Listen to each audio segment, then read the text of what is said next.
Hi, I'm Freddie Taylor. I'm a lower sixth student at Bishop Stortford College, and today I'm joined by Mr. Maguire. We talk about three main topics discussed in his first year at the college: his initial impressions of the school, some highlights of the year, and his vision for the future. Mr. Maguire, thank you so much for joining me. You're most welcome. So let's start off back at the beginning. When you first joined the school at the start of the year, what were your first impressions? Sure. Well, obviously I knew the college because I grew up quite nearby and played against the college at sport. So I knew the college as being academically strong, but equally very good at sport, music and all of those aspects. The biggest thing that struck me when I first arrived, how welcoming the students were.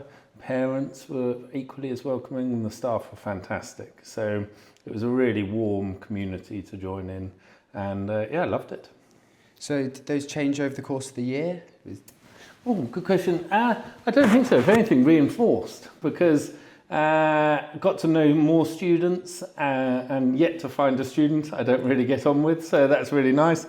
Got to meet all of the staff, all 415 staff throughout the course of this year. Had meetings with every single one and more over time meeting more parents. And so yes, more, if anything, reinforcing those first impressions. So moving on to later in the year, where you've made some great positive impacts, such as capturing the essence of the college through refocusing its values. What change or changes have you made to the school that you think has had the most positive impact, whether that be the community as a whole, students, parents, or members of staff? Sure. I think any good leader it's not just about them. I'm not that sort of leader. For me, it's about empowering people to make change. So right at the end of this year, we'll be producing the vision for the college over the next 5 years, which will really shape our strategy. And what that does is empower all staff to take on projects, take on initiatives, driving towards that core vision. So it's not about me driving things forward, it's about the very talented staff that we have here and making sure that they know where they are driving and where to put their efforts. I would also say things like this, starting to empower the students and make them feel able to really lead on projects that they're very keen on. And that's a crucial part of it. The students are very talented and they've got a huge amount to give. And I think hopefully there's a culture within the college that actually they can launch things and not just wait for things to happen.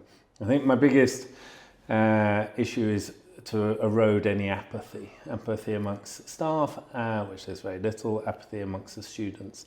They need to get involved, to take part, to engage, and also to develop the college themselves. So, my message to the next year's leaders and the students has always been make your mark, really change the college for the better. So there have been many great events this year at the college, and with your fresh eyes, what has been your favourite event this year? Whoa, one favourite event, that's hard. It's difficult. You've got those big bang events, the really good ones of house music, summer music live, stars. We've also got assemblies where we're celebrating all the success. We've got big matches throughout the year. We've got some fantastic plays, both the senior school play, the Shell play was great, and the year 9, the fourth form play was one of the best I've seen. But I also like those little elements that's the day-to-day. So things like the charity sales, sometimes when students present in assemblies, I really love seeing their passions come through. I've really enjoyed umpiring the girls' hockey and umpiring the boys' hockey and watching lots of sport. I think on that, going to watch the girls under 18, under 14 playing the England national finals up in Nottingham was certainly a highlight. So there's been lots, I can't pick one, but there's been a lot that have really stood out this year. It's been a very busy year. You must be looking forward to the summer holidays. Looking further into the future, what are you most excited about for next year? What's excited about next year? I think next year will be a great year. Obviously, the sector by and large is very much being challenged at the moment, but the college is in a great position. We're very attractive, both locally and internationally. So looking forward to seeing more and more international boarders from different parts of the world, adding to our diversity within the college. We already have 28 different nationalities. It'd be nice to see those. And we're seeing a lot more students coming from Europe for shorter placements, and that'd be nice to see how they embed. I'm looking forward to the new prep curriculum. There's been a huge amount of work in our prep school towards reshaping the curriculum, and that's a really exciting project that's being incredibly well led. I'm looking forward to the nest arriving. It'd be nice to have age 3 children here, and we're going to mark it every year by the oldest and the youngest person in the school planting a tree, which will be nice to create a real avenue of trees along the college. So I'm looking for all of that work that we've done in the vision and the strategy to actually start taking shape, and actually see some concrete developments. So, yeah. Following on very similar to that, so we're all very interested in your plans for the school. Could you give us any hints or future developments into the school? It's okay if you can't answer this one. Yeah, no, I can. There's going to be some immediate events. I'll write to all students and parents at the end of the summer term with some developments over the campus. There'll be some things that they'll be really excited about. Students like a new flashy thing, so we're having a new cafe, which for sixth form and parents and staff, which I think will be really attractive. We're obviously starting the work on the new sixth form centre. That's it. There's a huge amount of work going into the prep classrooms and renovation of the prep. So that's really exciting over this summer. We then have a lot of work going towards moving further on towards our next phase will be a new sports centre of excellence, which will be a very exciting project to lead forward, and that will be within the next few years. And then following close on that heels will be the Performing Arts Centre. So we continued development of little touch points within the campus that will be that everyone, so things like the dining hall. That's always good. You've seen the furniture that's been in there this year, and are continuing to do development there. Really start work on renovating each of the houses around the senior school, and having a programme of those to really bring up to speed those houses, which is exciting, and really will be a great touch point for all of the senior school students. And then hopefully projects like the Doggett Pavilion renovation, maybe even the Mem Hall renovation will all be come within the next few years, which will be a very exciting time. That does all sound very exciting. I also heard the school may be expanding its subject range. Can you give any more insight into this? Yeah, well, we've just done quite a robust piece of research into our provision, really from age 3 to 18, what the topics look like. So still doing a lot of data crunching on that. There's a few things that have come out of demanding that we're going to things like GCSE PE. That might be exciting. I think where we've also got to be mindful is what we don't want to do is bring in a subject just to see another subject completely collapse in numbers. So we've got to make sure it's adding something new and something important.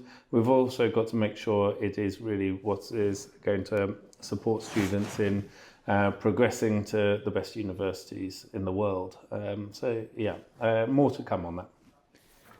Following on closely from that, if you had to choose 3 A-level subjects, what would you choose? Oh, that's a good question. I loved my A-level subjects. I'd be tempted to have to choose the best subject, which is geography. You know, that's clearly the best subject, and everyone should be choosing geography. I'm going to annoy the geographers and amuse the historians here, because I have a passion for history as well. That's what I listen to podcasts every day, and I read books about history. So I think if I had my time again, I would certainly read history.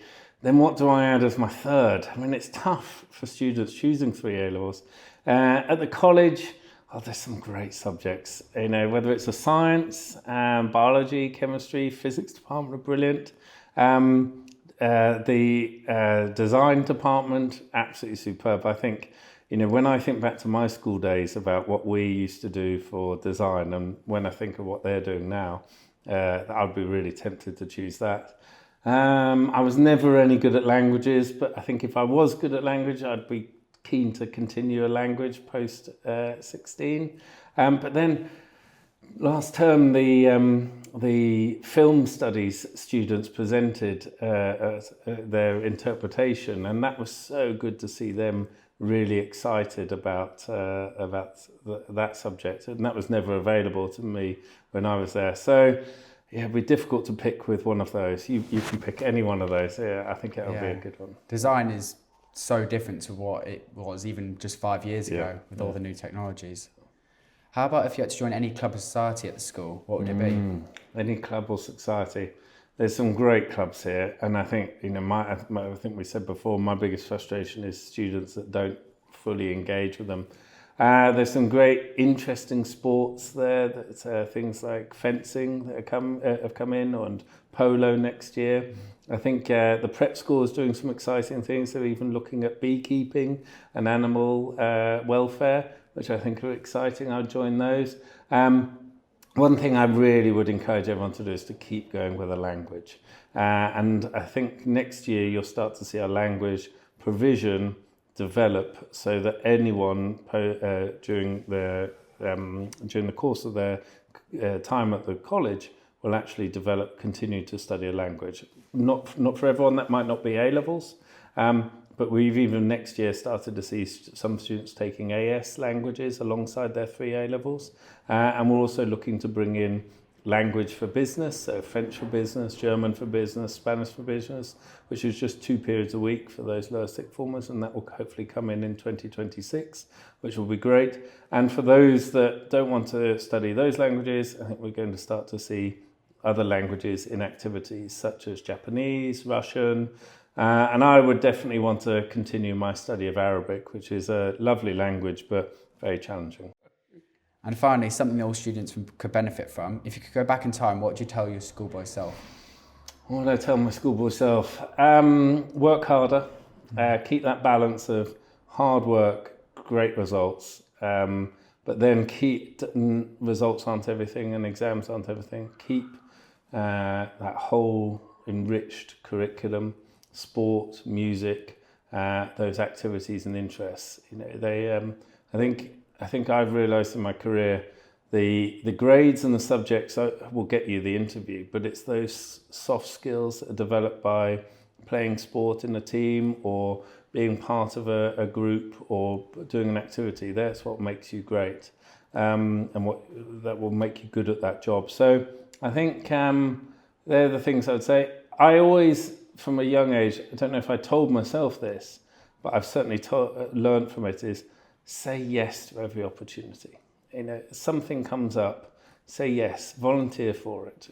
You'll learn something from every opportunity, and that will really help. So the worst thing to do is to not seize on opportunities that are presented to you. And that, as we talked about, that word about apathy, being apathetic. So I think I would say to my younger self, keep that philosophy. Don't be apathetic. Say yes to every opportunity.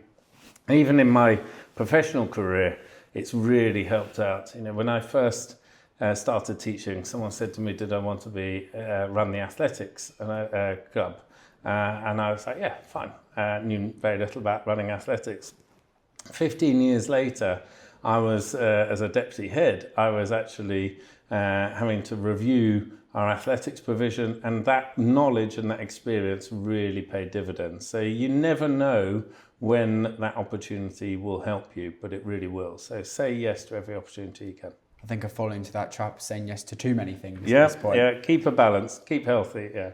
Well, we have long holidays. Yeah, it's always beneficial. It's going to be a busy summer though. It will. Thank you so much, Mr. Maguire, for giving up your Most time for this welcome. interview. Really I hope you enjoyed enjoyed it. I certainly have. And I'm excited for my last year at the college, especially with all the plans that you've outlined today. We'll definitely stay in contact with the school through the amazing Sort Fording Foundation. Wonderful. Thank you. Thank you, Freddie. Thank you.